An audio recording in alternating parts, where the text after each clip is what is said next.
Good morning, everybody. Happy 4th of July. It's Thursday, July 4th. We're halfway through the year.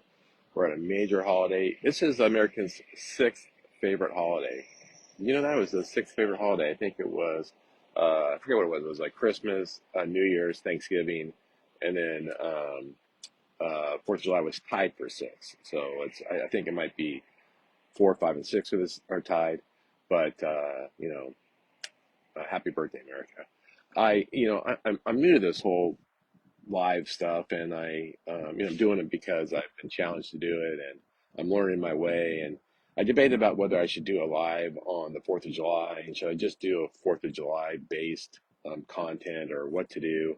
And some people said, hey, look, it's a great day because people have more time to watch or listen or plug in. And by the way, if you're on or if you watch this later, thank you. And then, others said it doesn't really matter. So I'm going to stick with my Thursday series of the new normal. I'm not going to get into the exact topic I had planned for today. I'll go with a little lighter topic. But I will keep the Thursday series going today. And before I do that, let me explain where I'm at. I'm in Carlsbad. This is the flower fields behind me. And what you see is a giant field of flowers that are portraying a flag.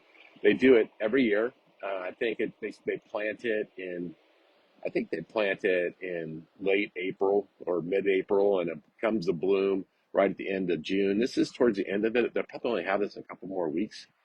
And the flower fields here in Carlsbad get tens of thousands of visitors. So it's a really popular place. Today, this will actually be this. I'm in a field in front of the flower fields, and it will be an auxiliary parking lot for Legoland, which is immediately to my left, your right. And Legoland is packed for the 4th of July. I mean, it just completely, it's so weird because it's like an amusement park in the middle of a residential area, but they'll be super, super busy. And then the area where I'm at, in case you're curious, there's fireworks from 4 or 5 locations within 5 miles where I'm at. So you can see fireworks from the Costa Resort or from the Park Hyatt Aviara Resort. You can see it from Legoland here. Of course, there's fireworks from the Oceanside Pier. There's fireworks from Moonlight Beach. It's just really a ton of fireworks. Camp Pendleton has really good fireworks, and so from the bluff where the houses are, tonight you'll be able to watch 4 or 5 or 6 fireworks at the same time. If you go look east, you can actually see the fireworks from San Marcos Lakes, Escondido. So it's a really rich place. But enough on that. So July 4th. Here's what I'm going to talk about. I am. Uh, I want to talk about when I talk about the new normal. You guys have heard me say this again and again. We're in a storm, and the storm is this changing market. We've seen volumes drop dramatically, 4.1 trillion to a bottom of 1.35. This year maybe it's 1.6, 1.7, but that's a dramatic overnight shift. And we've seen margins collapse. And that's what the storm is that we're all trying to get through. Like, let's just make it to the other side. But the thing I caution is whenever we get out of this storm, and like we're in this ship in the middle of the ocean searching for land, that's not going to be the land we came from. It's going to be totally different, right? And we have to really pay attention to what's the new land going to be like. And that's what I call the new normal. What's that shore like? Is it hostile? Is it inviting? Is it, can we exist? Can we thrive? And so as we work our way through the storm, and, by all accounts, we should come out of this somewhat, the headwinds will fade and maybe they become neutral in the fourth quarter, and maybe next year they shift to tailwinds. Anything can happen. There's so many variables right now. But let's say we're going to land in this shore, the new normal.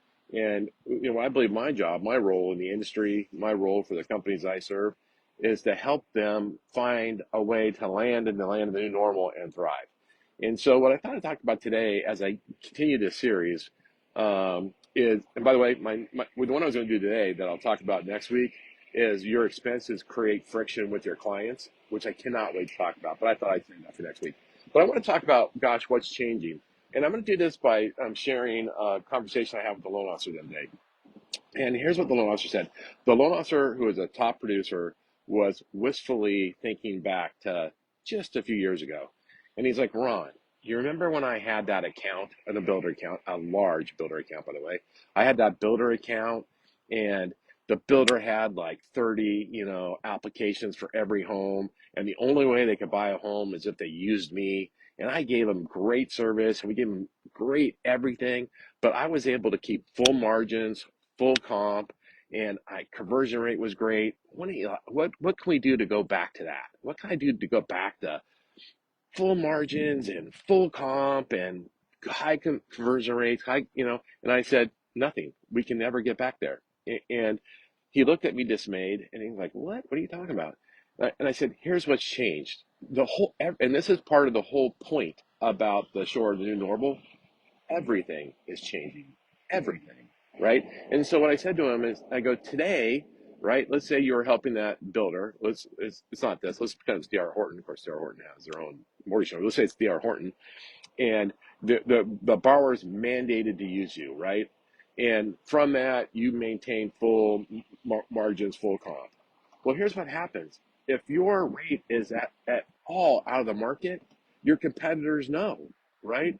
Your competitors are going to go, because you know what? Today, we can get data on closed loans, right? So I know what rate you put your client into. Not only do I know what rate you put your client into, but I know how to get to your client, right? And so I can go, hey, Mr. Client, I know you just bought a house at D.R. Horton, and Cameron, who's a great guy, helped you, but the market knows he has super high rates. It looks like he financed you somewhere in the 6% range.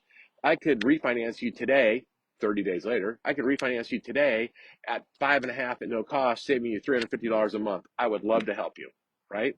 And so I can bombard your past clients whom you've given a higher than market rate, right? And a higher than market rate is a rate higher than the lowest cost provider. That's the higher than market rate in today's world. So it used to be, say, we had to fight to win the loan and get it to close. In the future, we're going to have to fight to win the relationship and keep it. And if we don't, we're at risk of losing the loan after it closes. And that's, of course, when we get an EPO, the loan officer oftentimes have to pay back the commission, and the company pays the penalty, right? That's an example about how everything is changing, right? Everything is changing. And so if we look at the key components of change, the first is consumer behavior, right? And all sorts of things are swirling around the client, but at the heart of it, the client wants more for less. The client wants more for less. The client is more demanding. The client wants it the way they want it. They want to be met the way where they want to be. They want to be served in the way they want to be served. They don't want us to tell them how they have to do it, right? And they want to be cared for. That's what they want. They want care as though we love them and advise them as though they're our children or our brothers and sisters. That's what they want, and they want to pay less for that. And part of the reason why they can do that is because they have massive amount of information now, right? If you think going back to real estate, 15 years ago, the only way somebody could get information on real estate was going to a real estate agent. Today, you could possibly get more information than a real estate agent has by going online, right? You can get information about any property. There's a ton of search sites. There's a ton of portals. There's all sorts of data repositories that can give you wealthy insights, right? It's the same for what we do in mortgages, right? So they have unbelievable access to information, so they can get education without a professional. Now, is it as good? Heck no. No, we have a role. Don't misunderstand me. I'm not saying we don't have a role. I'm just saying what's behind this change in consumer behavior. The other thing they have is before, like when I went and bought my first house, I mentioned yesterday, I think I was 25. My parents had bought their house 25 years earlier, right? And they had no experience. Like I didn't have family members that could tell me, hey, here's the best practice of buying a house, right? I didn't have friends that ever bought a house. The only place I could get advice was through the professional, through the real estate agent. By the way, I walked into a Century 21 office and said, I think I'd like to buy a house. The lady at the up desk, I was her first transaction, nice enough lady, Alicia. I don't know how great advice she gave me, but she did a great job. Anyway, but that's the only place I could go get advice, right? And then when I was referred to the loan broker, he gave me advice, right? But I didn't have a lot of access to advice. Today, a consumer can get advice everywhere, everywhere. Everyone's an expert. The least of which is in social media, right? You can get a ton of feedback on social media. You can get a ton of third-party testimonials. You have a lot more information to get advice and to get direction on who you should use. That's a change, right? And then the other thing is, so when they have more information, okay, they want more, and they want more for less. They're better educated. They have access to information, and they have access to advice and testimonials, right? And so their behavior is totally changing. Now, the next thing that's happened, and this is even more important, they have optionality, right? When I bought my house, my first house, almost how long ago? Let's say I was 25.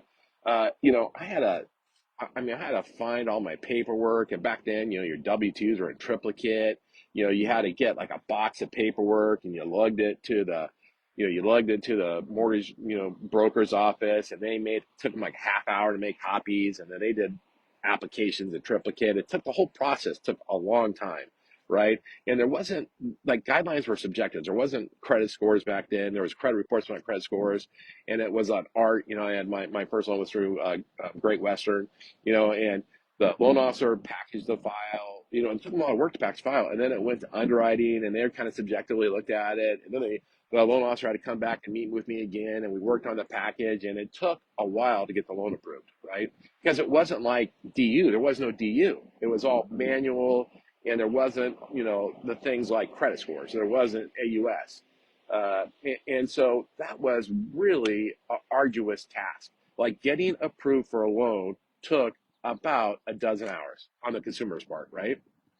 Today, so like there's no way back then I was going to go, hey, loan officer, I don't think you're serving me well. I'm going to go to the guy across the street, because there's no way I'm going to start that whole process again. Even as a kid, I didn't have the tolerance for that. Today, right? Contrary, all our docs are digital, right? And so I can now pretty easily just grab my digital docs and upload it into a digital application. I can do an application depending on what kind of technology the lender has, but you can reasonably do an application in about 15 minutes, upload all your docs, right? And then, so now, if I don't like my lender, I can go to the next one and the next one and the next one, because once I've done my first, digital application, I know what I'm doing. I got all my docs in one place. It's very easy. That loan is now portable. So I can go shop as much as I want at no cost to me, right? And that's a big difference from the past. And so that's part of how everything is changing. The buyers have optionality, and they can easily shop around, right? And that's a big difference, and we have to pay attention. And that's only going to be more so, especially as, platforms continue to step into, a highly tech-driven application process, where they use mega data repositories, where we may at some point really not need any documentation from the client. We'll just get it all from third-party sources. Soon we'll all be able to go straight to the IRS to get, digital data, right? Well, that's going to only make the customer more and more portable. Right? And because that's how things are changing, right? All this is crazy. And so the consumer, their behavior, their options, they're all changing. The next thing is, as I highlighted at the start of this, the amount of data information we have is completely changing. We now have great historic data. We have really good insights into what kind of loan a consumer may have, when they got it, how much they paid for it, how much is on the balance, how much they paid down. And so we can really, give them highly tailored solutions, even if they don't know they need them, right? And by the way, as I used in the introductory example, that's going to put a lot of strain on all of us, because it's going to homogenize, our rates, because I can't be a half point above the market, because somebody will sell my client after close, and it will only hurt me more, right? And so that this massive amount of data, this massive amount of information. But here's the other thing that's evolving. We're now getting, really good borrower intelligence or customer intelligence. So we start to see signals that the borrowers are sending us, right? But they're not only sending them to us, they're sending them to the marketplace. And if I don't pay attention to those signals, right, I'm gonna lose that transaction. I'm gonna lose that client. Now we're used to using retroactive signals like credit pulls, or getting into escrows, or listing homes. Well, those are, looking back, those aren't great, signals, but they're signals, right? And so today, unlike in the past, our competitors didn't have a way to see these signals. Today, our competitors might have better access to those signals, better technology, right? And so that makes it more complicated. It's changing everything. And talking about signals, not only that, but today, as Dave Savage would say, we've gone from speed to lead to speed to need. Speed to need simply means, hey, look, the way you win a client is getting to them before they know they need you. That's how you win. You don't win by, hey, I think I'm going to buy a house. Look, all of you loan officers and real estate agents, I want 100 calls in the next 10 minutes. Hard to win. But if we go, hey, Mr. Joe over there, your general signals are saying you may be buying a house in the next 6 months. I'd like to help you now. I'd like to introduce myself. Well, now I'm competing against no one, right? And so speed to need is the future. Well, to that end, all these tech companies are creating predictive analytics that will tell us when somebody's going to be in the market to buy. Now, there's today that's it's pretty rudimentary. We can use search words on social media, right? We can use like highly triggers, right, in social media and in online searches. Like if I look for, say a major home remodel, like a certain type of contractor, well, we all know that 20% of people that are considering remodeling are just going to end up buying another home. So speed to need is getting them in front before they even know that. And that's just an example. But there's all these analytics that are going to come up, and we're going to be able to listen to their conversations on social media. We're going to be able to study their searches, and it's going to tell us when we think they're approaching a need. Now we also the 5Ds, babies, divorce, all those things tell us too, but they're going to get really, really sophisticated. The challenge is our competitors have that data too, right? And so that's going to make it that much more complicated. We no longer have proprietary, information on our clients. Today we have public information.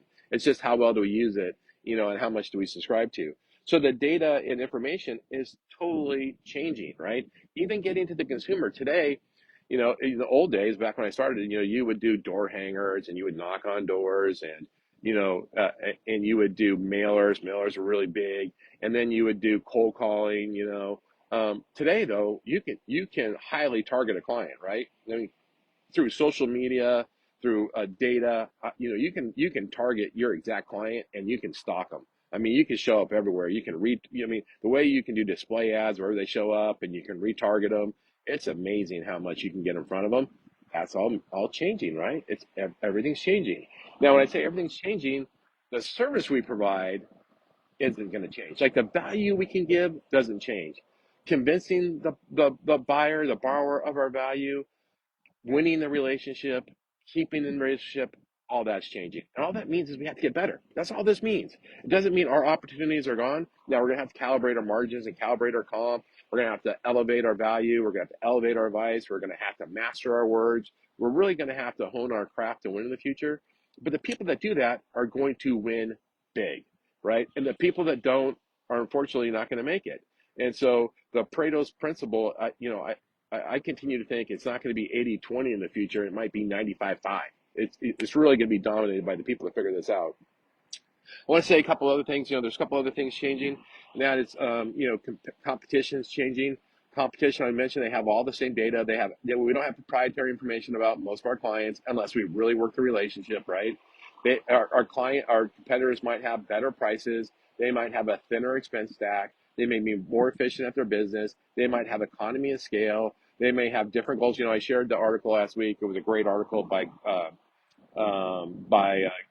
Graham. I can't remember his last name off the top of my head. Sorry for that. Current insights in Stratmore, and that's why how this next refi boom will be different. And he went through all the ways where it's going to be really hard to compete for refis in the next boom. And so if you're really hoping that's what's going to lift your tide, you might be in trouble, right? And in that, what happens is there's just people willing to work for less comp and less money, and they're the ones going to set the bar, right? And they're going to get to your clients. And so we're going to have to compete with that. So competition is completely changing. The economy of scale, right? Economy of size. As the bigger companies are able to really leverage their size and get things at discount, they get technology at a discount, to be able to spread it across more loans, to get better negotiated contracts. They're going to have an advantage over costs. The people that have servicing, depending on the nature of servicing sometimes hurts, sometimes it doesn't. But all these things are going to go into the bucket to make it harder to compete. And then you can buy massive data. You can get really technical about how you get a hold of customers, and you can use AI to drive,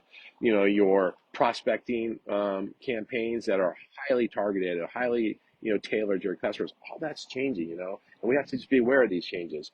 I would say too, another thing that's happening, and it's certainly going to pick up speed. It's always been around, but companies trying to monetize their verticals, and the easiest way to understand is real estate companies today, most franchises are having a hard time making money. And so when they want to monetize vertical, they want to make money off of their mortgage or off their escrow or off their homeowner's insurance or off of their home warranty, right? And you're going to see that as companies like real estate franchises and mortgage companies have a hard time making money. I mean, heck, mortgage companies have lost money 8 quarters in a row. They're going to try to monetize other things. And then the ability to monetize those other verticals and still provide exceptional customer experience, is going to be a game changer, right? It's going to tip the scales because you'll be able to give a discounted mortgage. Right? And that's what, by the way, that's what servicing is. When you sell servicing, what are you doing? You're selling servicing in order to subsidize rate. It makes you more competitive. Um, so the whole nature of competition is going to change. It really is, right? And then one other thing, and then I want to just end really positively.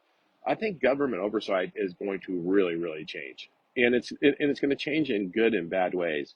But in its essence, and I really believe this, and I was talking with a group of people about this a couple days ago.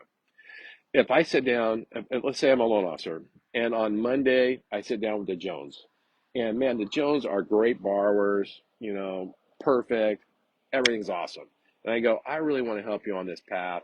Here I quote my rate, and my rates today are 6.5%, and I can't wait to help you, right? And the Jones goes, thanks. And then the next day I meet with the Smiths, and I say the same thing. They're exact same qualifications. Like our rates today are 6.5. I can't wait to help you on your journey. Great. Now, as I'm working the file, the Jones called me up and they say, hey, Ron, we went and shopped around like 4 places and we think we can get 6%, right? And I go, oh my gosh, you're a great borrower. You know what? I don't want to lose you. I'm going to go talk to my manager, see what I can do. And so I get a concession to meet their 6%, right? The scenario I just told you is illegal. Now, we can try to split hairs, but it's illegal, right? I discriminated against somebody. Now, if they're a protected class, it becomes a really big problem, right? But I said, Mr. Sophisticated Borrower, you get a better rate than unsophisticated borrower. Now, normally in the United States, it's a free country, that would be okay. Like, not everybody gets the same price for a car, right? You negotiate the price of a car. But in the world today, right, the government's made that illegal, and the CFPB's job is to enforce that, as are other, overseeing bodies, right? And we can't discriminate based on sophistication, right? We have to give everybody the same price, everybody with the same characteristics. As data becomes easily, managed now, these oversight bodies are going to be able to tell when we just do what I just said. And they're going to go, how come you did that? And I'm going to go, because I was going to lose the loan. They're like, no, that's not your option. You put your best rate out and compete. That's going to become more prevalent in the future. And all this is saying that in the future, we're going to have to put our best rate out. It's going to have to be competitive. They're going to be very similar, a very monolithic rate across the industry. You're not going to see big, the difference between the low price provider and the high price provider is going to be narrow. The outliers are going to come in. We're all going to be in the center. And then we get to compete against what we really want to compete with, which is value, right? Because in the end, I'm sure everyone listening to this, or everyone that will listen to this, everyone in the industry is willing to compete on their value. Like sometimes you might be at a disadvantage because I can't compete on their rate, I can't compete on their technology, I can't compete on some things. But if you let me compete my value to your value, I'm going to win. And that's the good news about the consumer behavior. The best will win in the future. We just got to make sure we're the best. So I probably have gone long on this. Thank you. If you checked it out, check out the flower field. You can see this picture online. It's pretty cool. I hope everybody has a safe and fun 4th of July. I'll be back tomorrow. I got a fun message tomorrow. I'll be coming from a different location. Thanks so much, everybody. Enjoy your day.